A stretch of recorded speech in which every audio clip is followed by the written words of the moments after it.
Reanimasiya bo'limida ishlaydigan shifokorlarimizga juda ham qiyin. Sababi ayrim holatlar bo'ladiki, juda ham og'ir ahvolda bemorlarni olib kelishadi.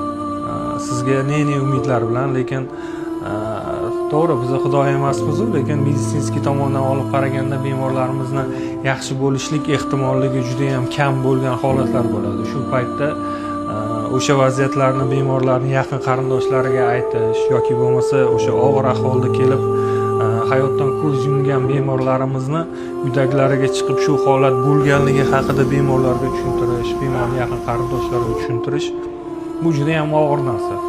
Har bitta reanimatologning o'z qabristoni bor, lekin maksimal darajada o'shda qabristonni to'ldirmaslikka harakat qilish kerak.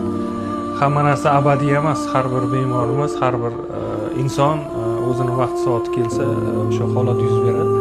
Lekin o'sha boyaga aytganimdek, har bitta vrach, har bitta shifokor o'zini qabristonini to'ldirmaslikka harakat qilish kerak.